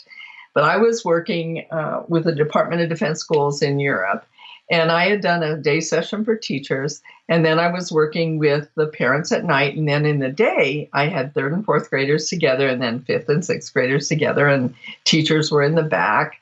And I said to the 3rd and 4th graders, can anyone here tell me how you might be mean on a cell phone? This little boy shot his hand up, had a smirk on his face, and he told me how he had been mean, not how he could be mean. He said, oh, wow. I asked my classmate, and he was real cocky. He said, I asked my classmate if I could borrow his phone to call my mom. And then he had this smirk, and he said, but I didn't call my mom. I went into his phone book, and a lot of you say, I know a lot of parents who don't know how to do this. But I went into his phone book and sent an ugly text message to every one of them and got him in trouble. And he's laughing, right? The teachers in the back of the room were stunned. You know who's the most stunned? The 4th grade teacher, his mother. Oh, wow. She believed she didn't have to teach him this stuff because he didn't have a cell phone yet. No, he borrowed a friend's. So I believe it's important about age 5, we start teaching them to be savvy about the tools they use, to be civil. And that's where we put the structures on it. I used to use the old Sufi saying that our words must pass through 3 gates. First, is it true? Not kind of true, maybe true, half true, a rumor, but is it true? Is it necessary to say? Something may be true, but not necessary to say. And the last is it kind? If it won't pass through all 3 gates, don't you dare push send. But it also is true in the offline world too. Is it true? Is it necessary? Is it kind? And again, we're fighting in a climate today with adults not going through those 3 gates before they engage their mouth or their fingers. So we've got to work against that. So we teach them to be digitally savvy, digitally civil, digitally safe. Now, it starts about age 5. You have limits and boundaries, of course you would, just like crossing the street for a 5-year-old. More limits and boundaries and fewer responsibilities and decision-making. And then you constantly increase the responsibilities and decision-making as they demonstrate ability and age appropriateness. Then you look at what limits and boundaries can we put on it. I believe through the early teen years, it's important that we know their passwords, that they trust us and we trust them, but trust, and I use Ronald Reagan's comment, trust but verify. Right. With them, because there's so much dangerous stuff out there today. And we need to talk to them. I try to stay up, and there is a wonderful website started here in Colorado, commonsensemedia.org. And you can subscribe to it free. And it will give you the latest apps, the latest games, the latest concerns with movies. And they've done a wonderful thing. They hired experts in the field to make handouts for parents and educators from preschool all the way through high school on digitally that's awesome. Civil, savvy, and safe, but uses different terminology. So that's a tool that I use regularly.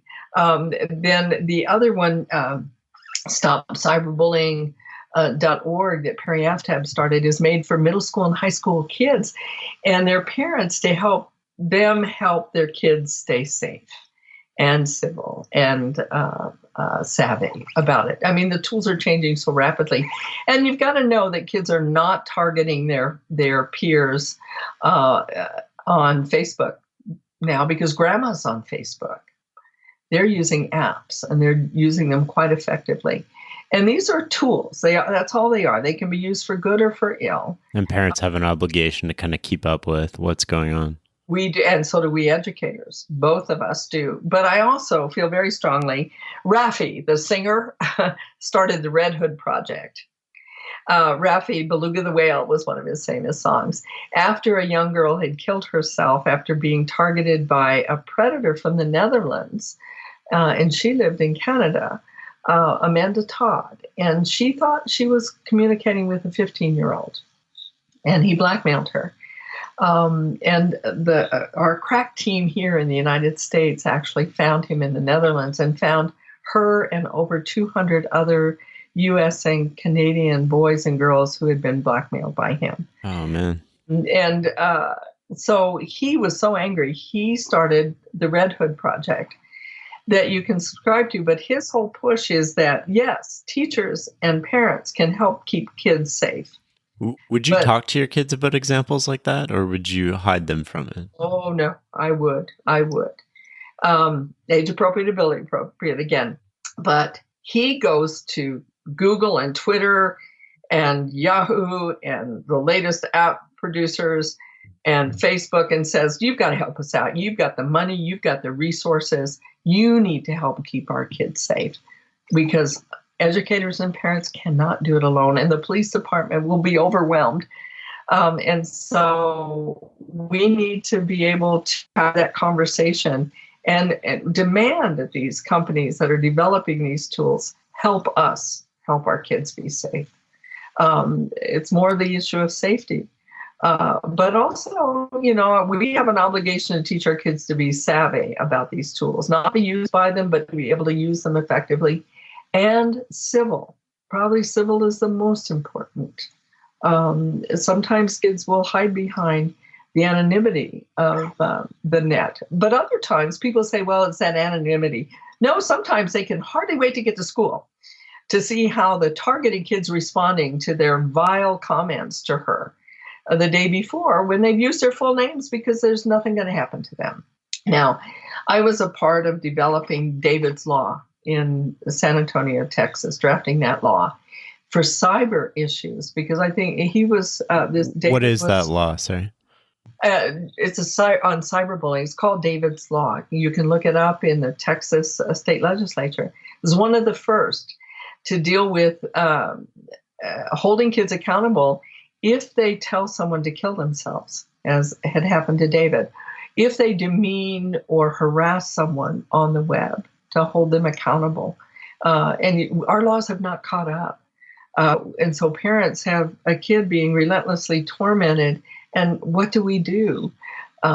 We can't take it into our own hands as much as we'd like to, but the law says they haven't breached a point. Well, now they have. And it's, what different degrees of offenses there. So, we need all of us to help keep our kids safe. The online, offline worlds, we used to talk about the real world and then the online world. Well, we can't use that language anymore.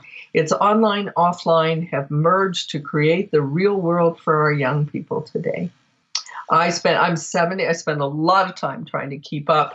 Fortnite is now a popular thing. Oh my God, tell me about it.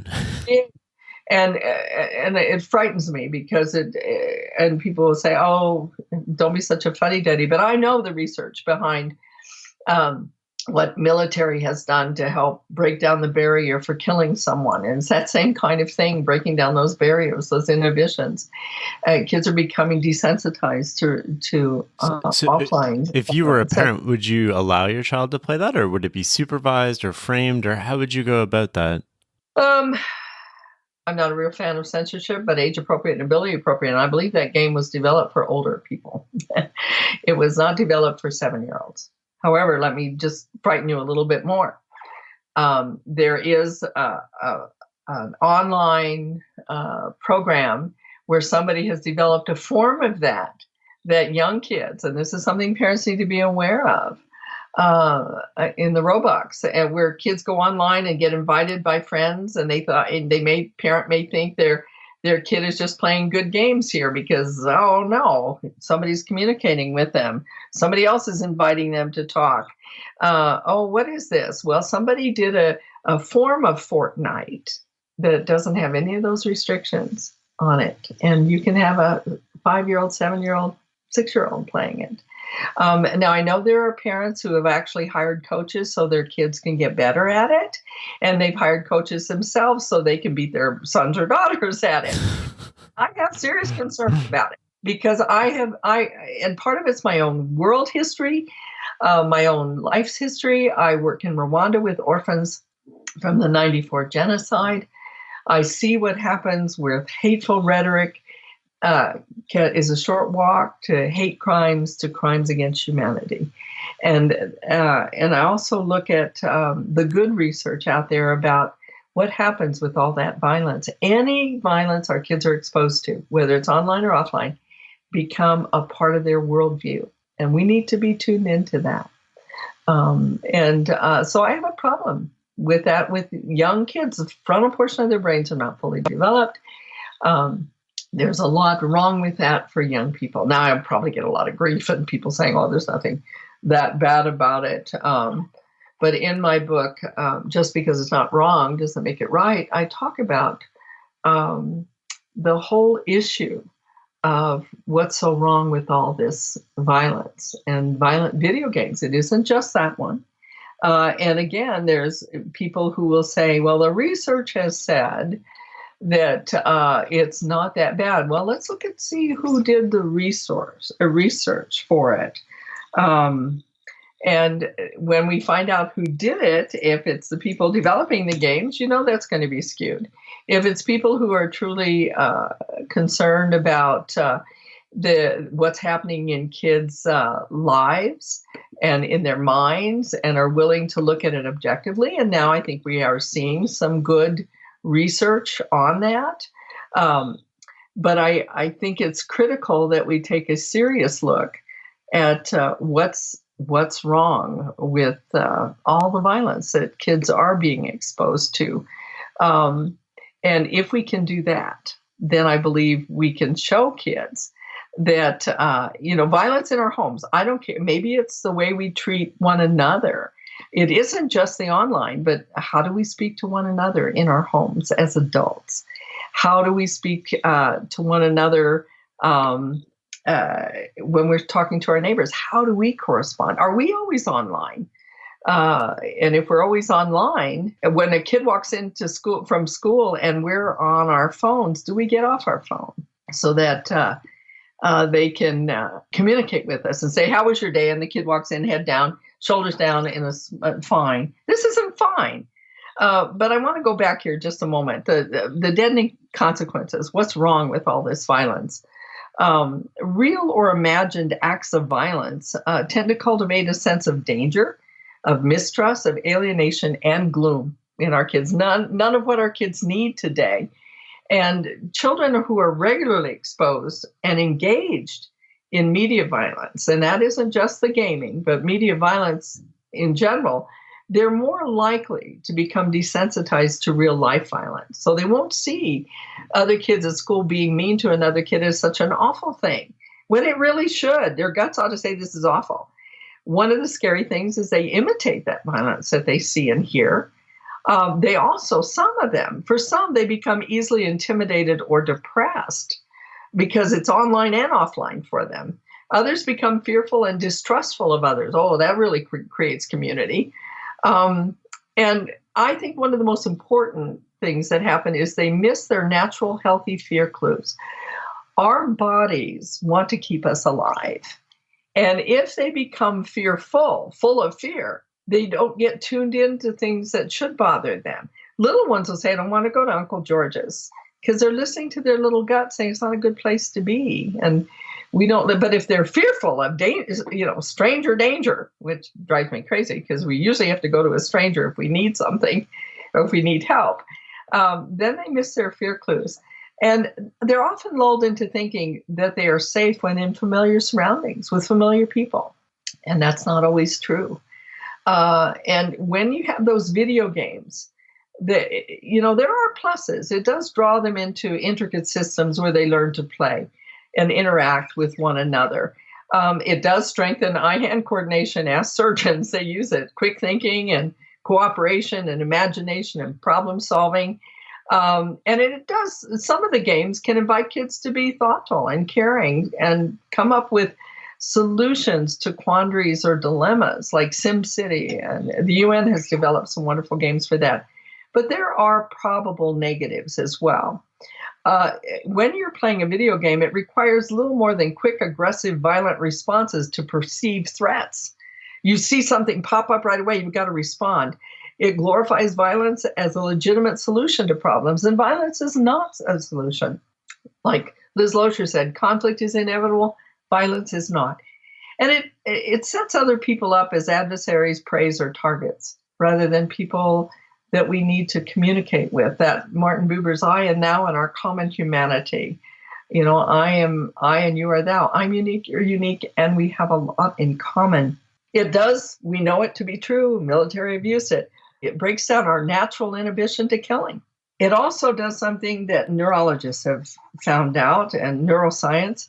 It creates neural pathways that connect violence with pleasure and rewards, rather than sadness and sympathy and fright. And that ought to scare us all. And its nonstop stimulation can provide comfort and becomes a source of soothing. We have young people waking up at night having to get online to play something to soothe them back to sleep. And we do know that for some kids, it can become addictive. So we have to look at this deadening consequences and what's so wrong with all the violence, whether it's online or offline. I think that's something all parents and educators should reflect on. I want to end with a question on sex and drugs and how we should talk to our kids. I mean, we can use my kids as hypotheticals. They're sort of like 8 and 9 right now. Walk me through how I should talk to them about that over the next 10 years. And what do I need to be doing now to lay the foundations? I would start younger, using the proper words. Very young. A little 3-year-old in a grocery store, "Mommy, my vagina itches." People are going, "Oh," and we have 105 words for penis, 125 for breasts, and one for ankle. We have to start young, teaching kids to use their proper words. I want a little boy to say that there's something, my penis feels funny. And instead of using all these euphemisms, sausage and bacon, or twigs and berries, and all the different words that we use, junk, family jewels, to use them. And you say, but why? Well, when they reach middle school, they won't be calling one another slut, whore, fag, queer, or bitch, which are derogatory sexual terms. So we start young. You said, well, 8, 9, no, we start even younger. We start giving them the proper terms. We talk to them about limits and boundaries, just like we talked about limits and boundaries in every other part of their lives. That sexuality is an integral part of their being. So that instructions, how do we treat them? How do we treat their bodies? How do we talk to them when they're real young about proper words? Then as they're getting older, and we're seeing puberty drop with especially our young girls today. And so the talk, quote unquote, has had to come earlier. But if we couch it in being free about talking about our bodies properly, and talking about that we don't violate somebody else's space, and then we can start talking about the difference between teasing and taunting. You say, but what does that have to do with sexuality? Teasing is laughing with somebody. Taunting is laughing at somebody. So if we can start about age 5, talking to kids about the difference between teasing, which is a mutual thing, it's lighthearted, clever, and benign, and it's only a small part of your relationship, and both parties are laughing. And taunting, it's one-sided. It's the only part of the relationship you have. You use bigoted comments thinly disguised as jokes. In teasing, when the other person appears distressed, we stop. In taunting, we keep going. So if we teach them that, then by 4th grade, we can start talking to kids about the difference between flirting, which is normal, natural, necessary to keep the human race going, and sexual bullying, which is none of those. Because the checklist for teasing and flirting is very similar. For taunting and sexual bullying are very similar. So that's why I said we have to start young. And so it isn't just dropping in the talk. Being open. When a kid asks a question about sexuality, you're driving in the car and your 8-year-old says, Daddy, where did I come from? And your mind's going a mile a minute. Where do I start? Where do I start? And you start talking about, well, Mom and I loved one another. And he says, no, is it New Jersey or New York?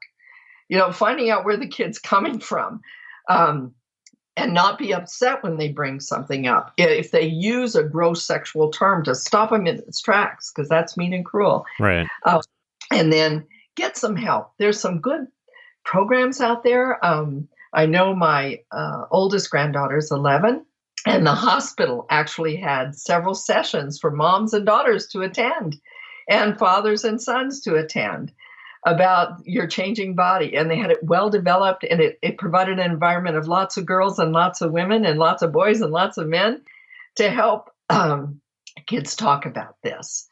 And use those kinds of resources. And then when they notice their bodies, see if one is developing earlier than other girls. And do you need to get a little sanitary pack and have that ready so you're ready? And she won't be afraid to tell you that she started her period. Or, Mom, I want a bra. We've sexualized our young children, and we've got to get away from that. So that they can normally develop, just like development of everything else, the frontal portion of their brains, their emotions, and then become tuned in to that unage, where they're unable to be an adult and unable to be a child and wanting desperately to be both. And that's that 13 through 15 years. And those are hard on everybody, including the kid. The wonder years weren't so really wonderful when it comes to their identity, their self-identity, their sexual identity, and asking lots of questions, and be open. And you can honestly say, I'm going to have to look that up, or talk to me about why it's important for you to know that right now.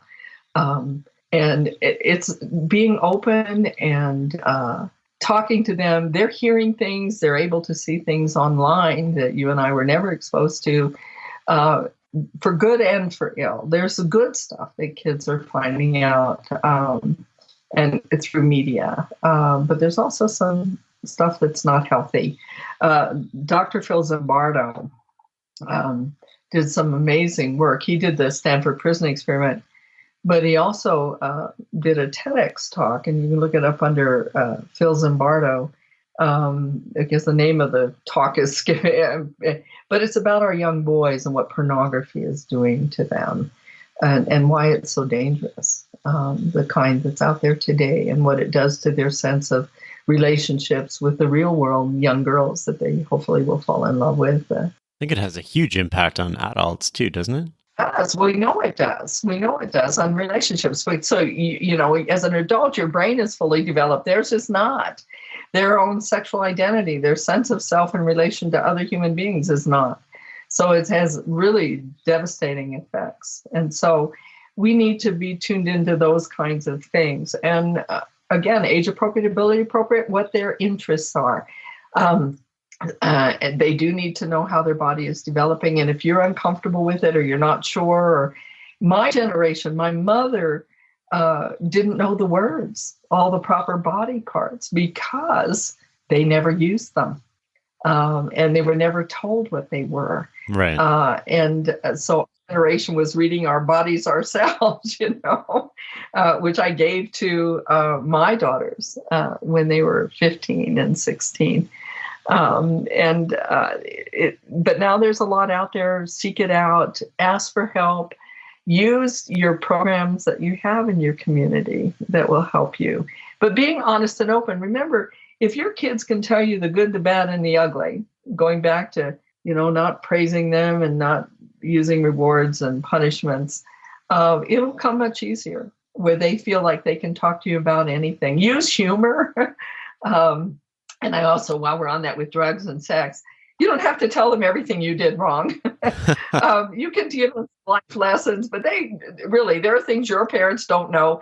It's probably best that your kids don't know either. And yes, there was a real teachable moment in it. You're getting your kid out of the local jail, and you ended up there once too, you know, sharing that with them, but in a way of, you know, we can get through this and the like, and I'm here for you. Kind of thing, but telling about all your experiences with drugs in the 80s probably isn't the best idea. So, you know, we learn from those things.